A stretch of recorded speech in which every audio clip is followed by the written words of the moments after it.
I'm going to tell you all something, folks. But when it came to this episode, I had such a hard time trying to come up with an intro that this is actually going to be the intro. Stay tuned, everybody. This episode's going to be rather unusual. What are we?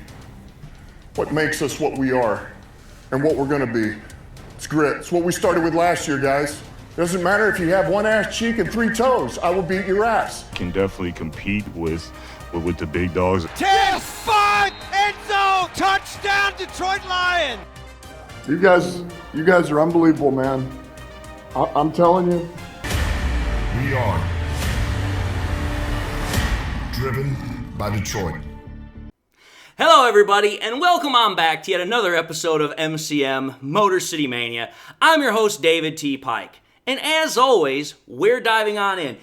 I can tell you this right now, if you actually decided to click on this video, chances are you were not prepared for that kind of an intro statement from me, because, I'll be honest, when it came time to make this episode, the research itself was not hard, but trying to find a way to talk about it was very difficult. I probably sat and went through multiple different types of, themes, different types of titles, something to where I was like, okay, how in the hell do I make this into an episode? Rather than just, we're just going to talk about the statistics and the data here and, not really give you guys much of anything to kind of work with. Which for some people that might be fine and all, but it's like, I want you guys to actually enjoy this more than me just rattling off numbers. So I ultimately came up with this concept. The Lions obviously are getting set to play against the Texans. Huge primetime battle, Sunday night football, big game. The Texans are considered a playoff team in the AFC. They are considered, even though it's very slight in some circles, a team that might be able to make a freaking, wild card push, possibly to maybe contending for a Super Bowl. You never know. But again, the Texans are definitely a damn good team in the AFC. They're right up there, obviously, with teams like the Bills, the Steelers, the Ravens, so on and so forth.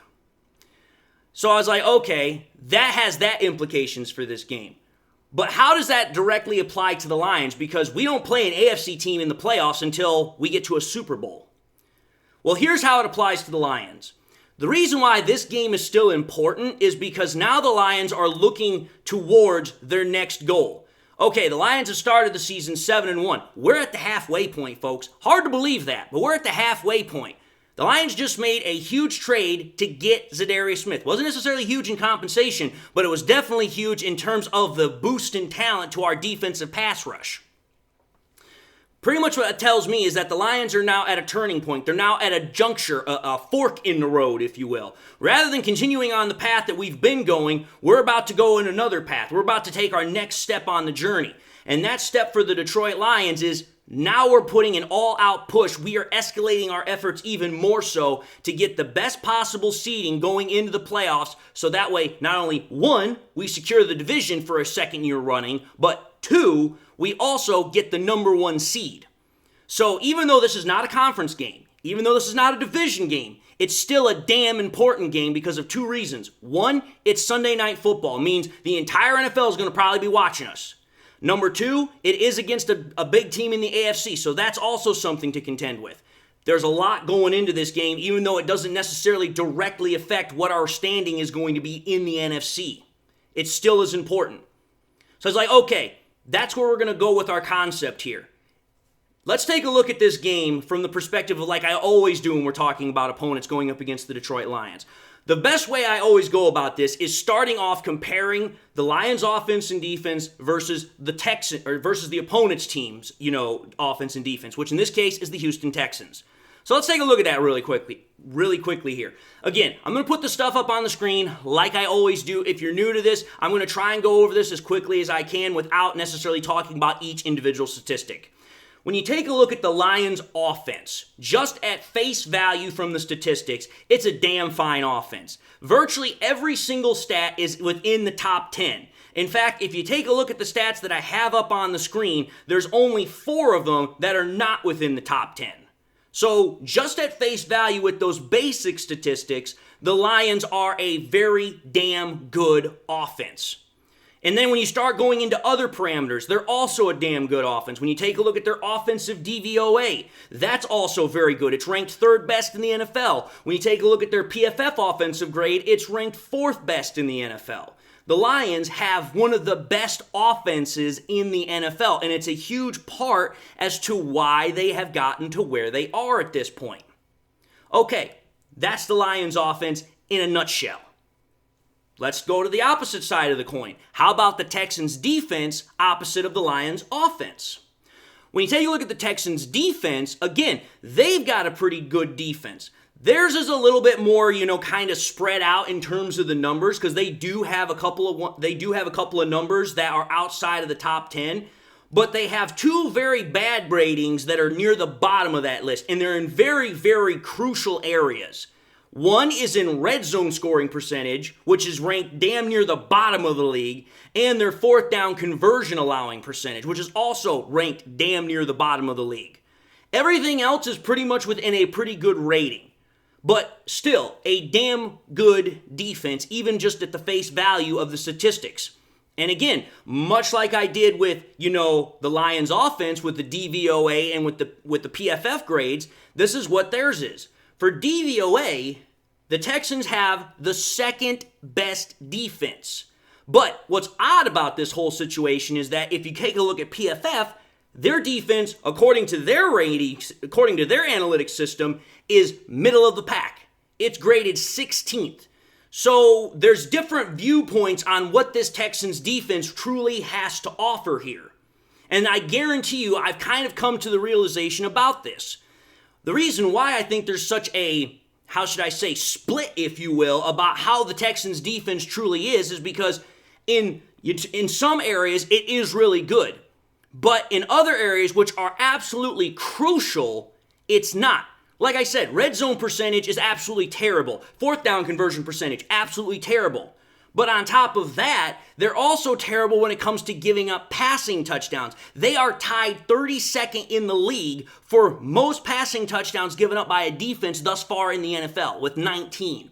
And their touchdown percentage per throw that they've given up is freaking 6.9%, which is also 32nd. So there is a reason why there is such a discrepancy between some of these analytics sites. One is probably obviously playing a little bit more attention and putting more weight on other things versus, the other analytics company. But ultimately, what I came to the conclusion for when it came to our offense versus the Texans defense is this. Running game is going to be crucial. The reason why our run game is going to be crucial is because, again, if you took a look and you paid attention to the Texans' passing numbers, even though they have given up the most passing touchdowns and they have the highest passing touchdown percentage per throw, that's right, they're still the 4th best defense in terms of passing yards given up. They are the number 1 ranked defense in lowest completion percentage given up. And they're a top 10 defense in terms of passer rating given up. Pretty much what that told me is this. The running game is going to have to be a big part of our offense because we're not going to be able to throw the ball willy-nilly. We're going to have to be selective at what times we decide to throw it, when we decide to throw it, which I've got literally no problem with because if you take a look at the last 2 games that we've played, that's exactly what we've been doing. We've been very selective, very deliberate when the Lions decide to throw the ball. I mean, for crying out loud, if you think about it, the game against the Packers, we threw 22 times. The game before that, we threw 15 times. Goff over the last 2 games, I think, is thrown 37 passes, which for most other normal quarterbacks, that's 1 game's worth of production. So I have no problem with having a selective approach to throwing the football. Goff has been doing excellent in that category. I don't care if we throw the ball 15 times a game or 20 times a game. Jared Goff has proven that, hey, it doesn't matter how many times I throw it. I can still get the job done because, that's right, the game he threw 15 passes in, he also had 3 passing touchdowns. So, go figure. So again, that right there is telling me how the Lions offense should go about attacking this defense. Plus, on top of that, there's other reasons that we'll get to here in a little bit.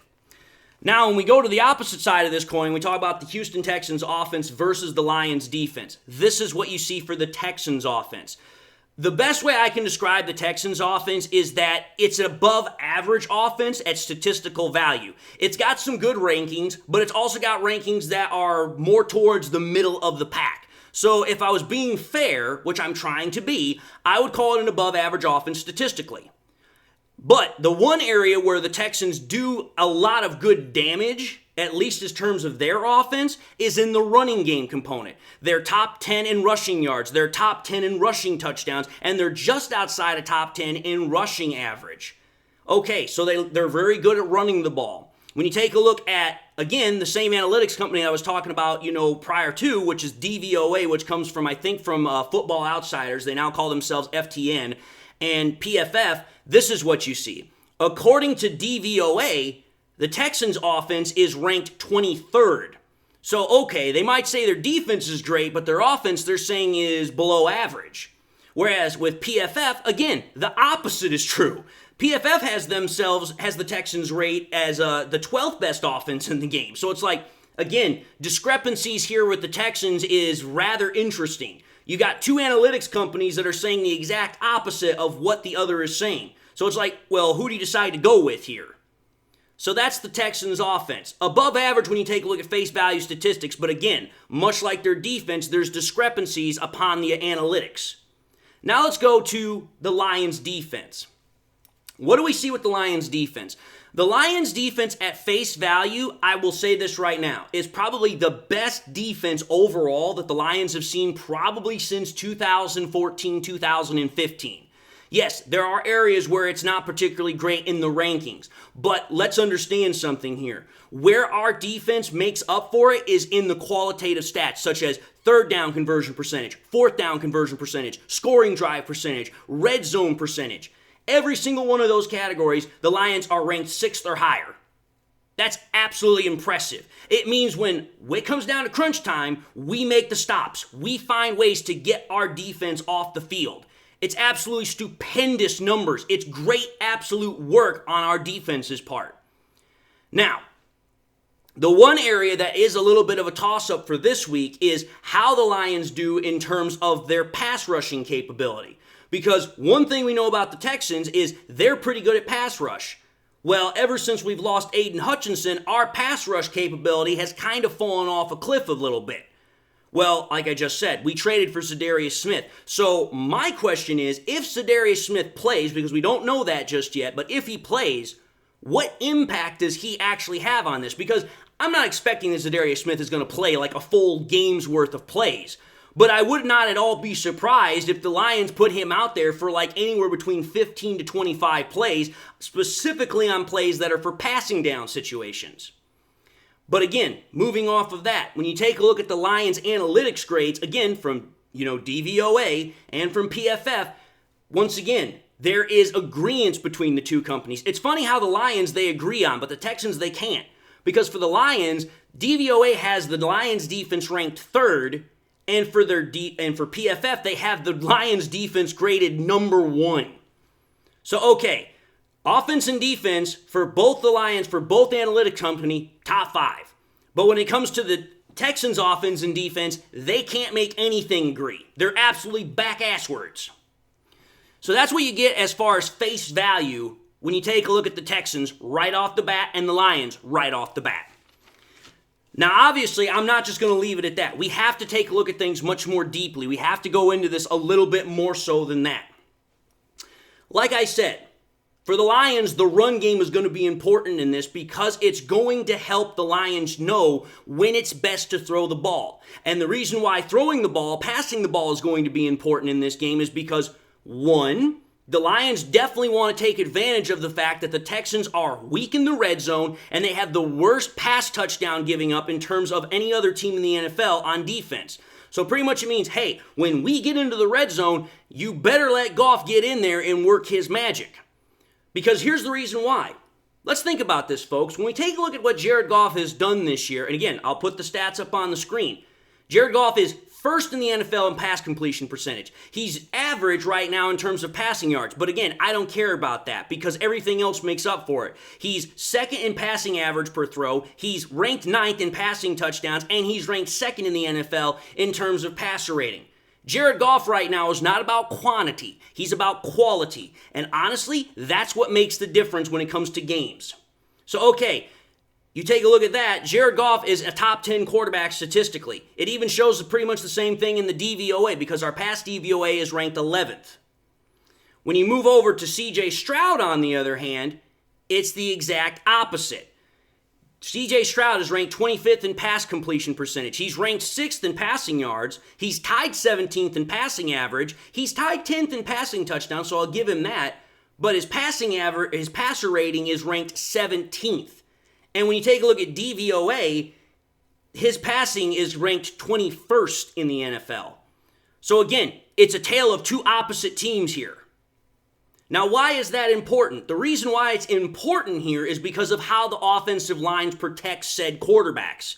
The Lions' offensive line has done a rather damn good job this year. Not saying they haven't in the past, but it's done a rather damn good job of making sure Jared Goff is kept upright and kept clean and safe in the pocket.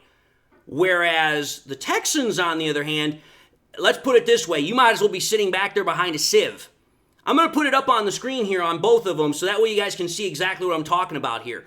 When you take a look at the offensive line for the Detroit Lions, and you take a look at their PFF grades, and you take a look at their ESPN, pass block win rates and run block win rates, what you're going to see is this.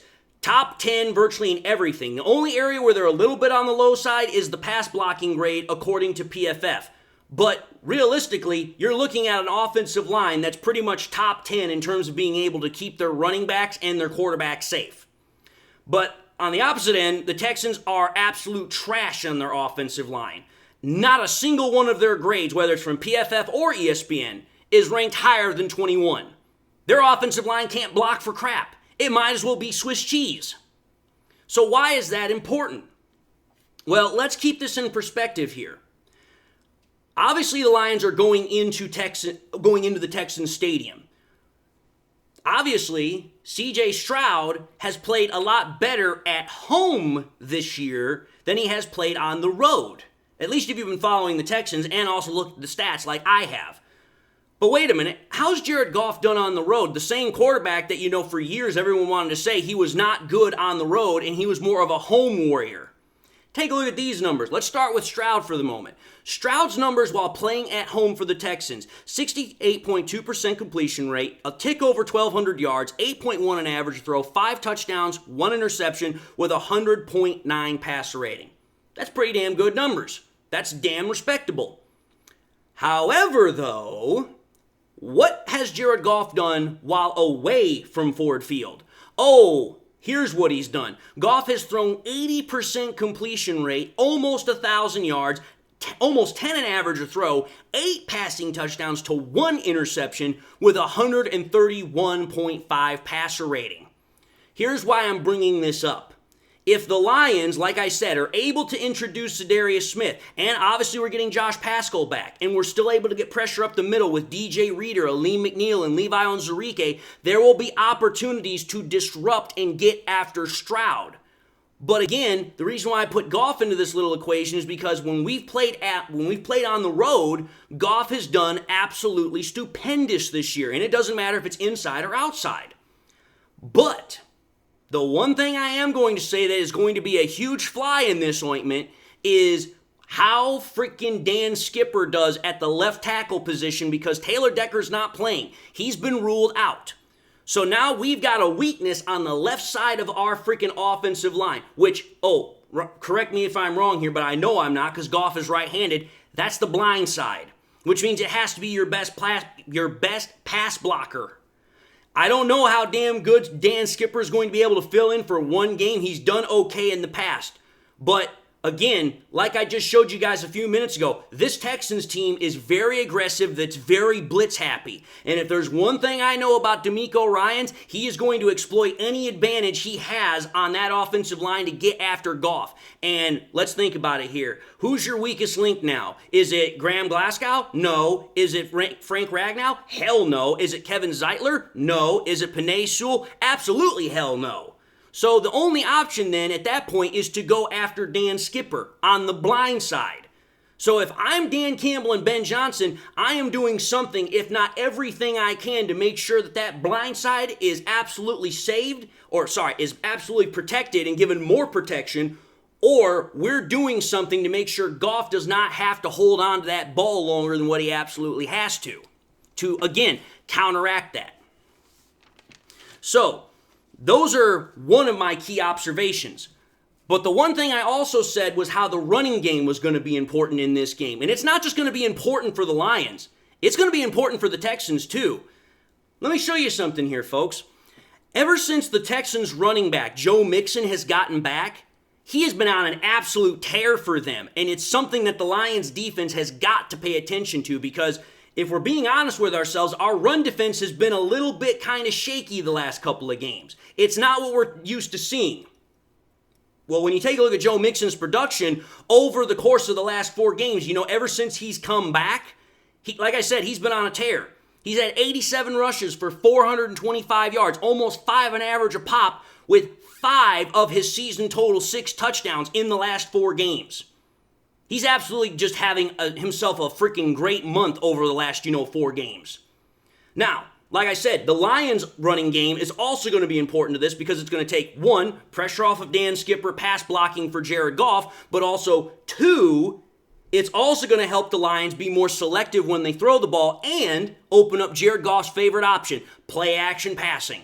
Here's what Gibbs and Monty have done together combined over the last 4 games. They've ran together 96 times. They've got 588 yards between the two of them for 6.1 an average a 6.1 average a run, and they have 7 rushing touchdowns between the two of them. So, okay, you've got a pretty damn good tandem between those two guys, which is why the Lions have had as much success as they've had. And again, there's a reason why I brought this up. The play action passing. Again, I have said it before. I will say it again now, and I will say it again in the future. Jared Goff is the play action king of the NFL. There is not a damn other quarterback that is better at play action than he is. And let's just, again, do the comparison between Stroud and Goff when it comes to play action passing.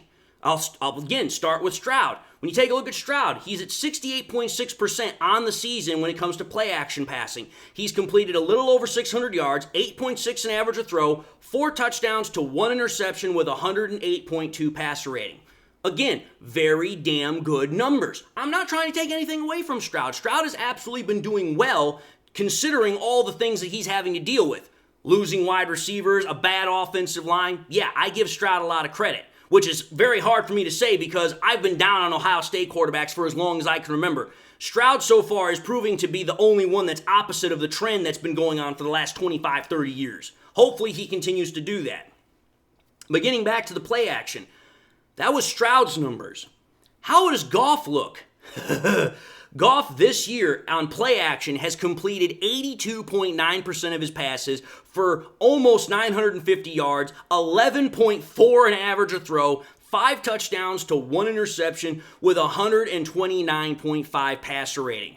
I'm going to tell you this right now, folks.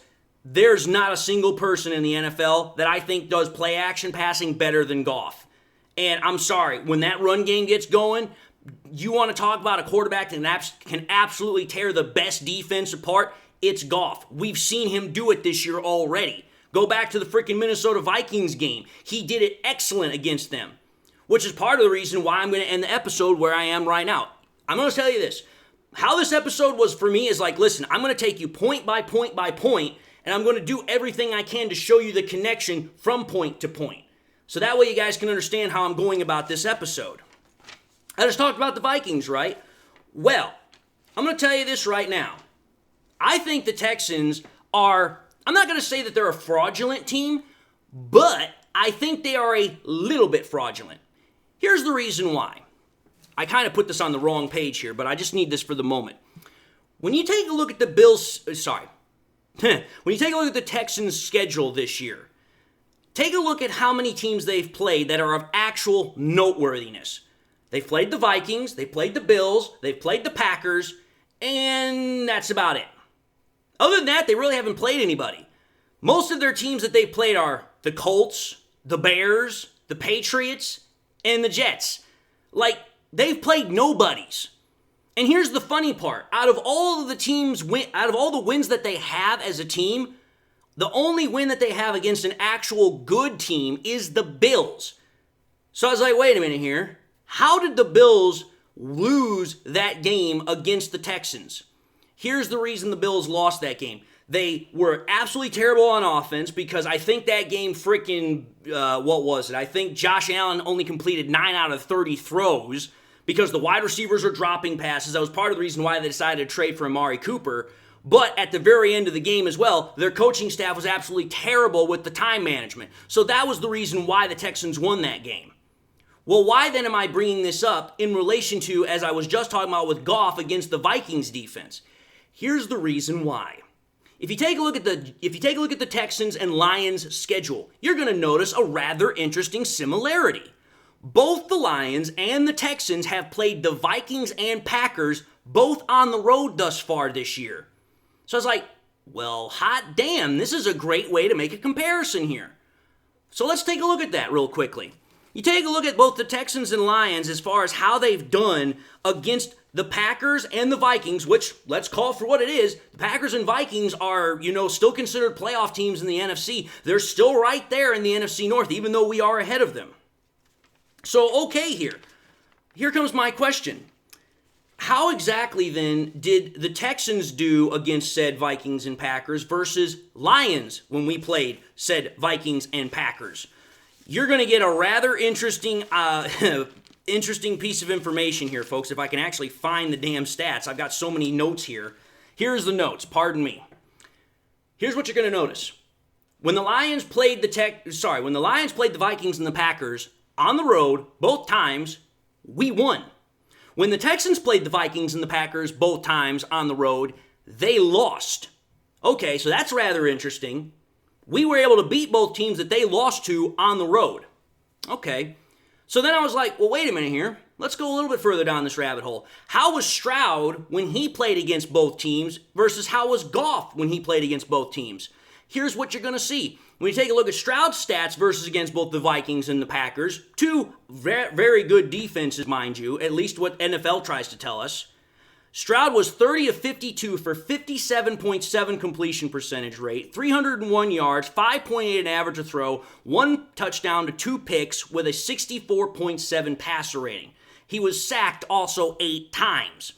Again, trying to draw that back to that offensive line problem where, we should be able to pressure the hell out of freaking Stroud. How did Goff do against said Vikings and Packers on the road? Goff was 40 of 47. He missed 7 throws, 85.1 completion percentage rate for 425 passing yards, 9 an average a throw, 3 passing touchdowns, no picks with 125.6 passer rating. Okay.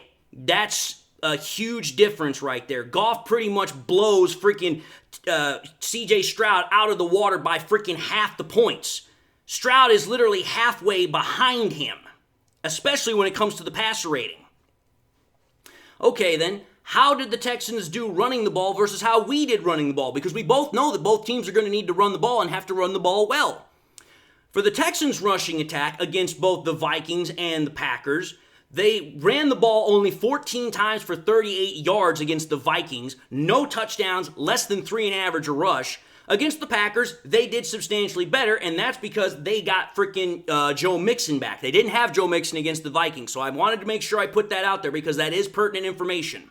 When they had Joe Mixon against the Packers, they had 33 rushes as a team for 142 rushing yards, 4.3 an average a rush, and 2 rushing touchdowns. So, okay, you can see a difference with having Joe Mixon versus not having Joe Mixon. That's why I said it's going to be important for the Lions to get a handle on him and not let him break out. Well, when you take a look at the Lions' rushing component against both Vikings and Packers, what did we do? Against the Vikings, we were 27 rushes for 144 yards, 5.3 an average a rush with 2 rushing touchdowns. And then when we went against the Packers, we had 32 rushes for 124 yards, 3.9 an average rush, and 1 rushing touchdown. Both games, we got over 120-something yards. Both games, we got touchdowns on the ground. That shows the consistency that our running game has.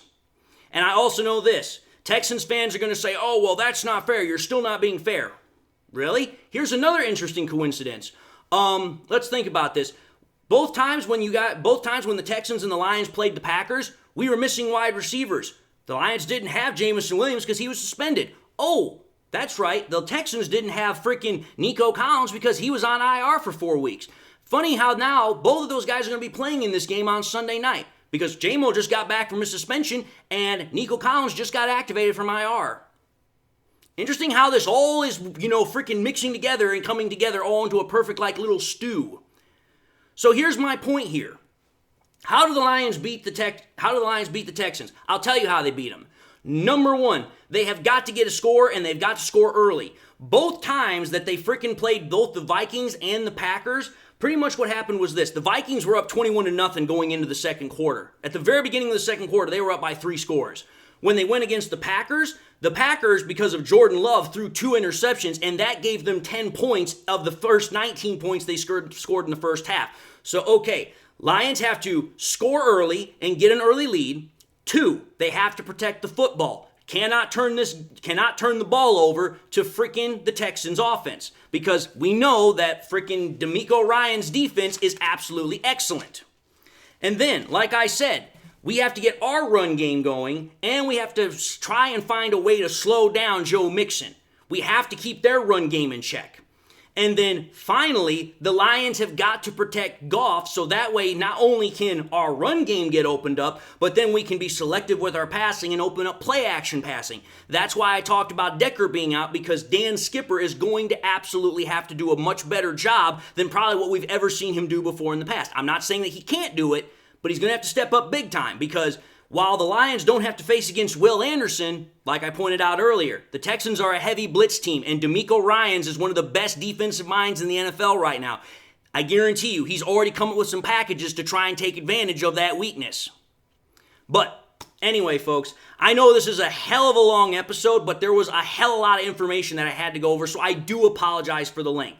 But having said that, I'm going to end this episode and say thank you all for watching another episode of MCM Motor City Mania. If you like what you saw, by all means, highly encourage y'all to watch the next episode. Also encourage y'all to do this. Please, if you haven't subscribed, please subscribe. But also, if you subscribed and you forgot to do so at the time that you did it, make sure you hit that bell notification icon at the bottom of the page so that way you guys never miss any more content. Also want to encourage y'all to share the content with your Lions friends and family members. Share it here on YouTube, share it on Twitter, share it on Facebook, share it anywhere and everywhere you possibly can. And with that, folks, whether you've been a long-time viewer or this is your first time viewing me, I hope y'all enjoyed the content. I hope y'all got something informational out of it. Everybody, I hope y'all are having a great day. Hope you got something in your life that makes you happy, makes you smile.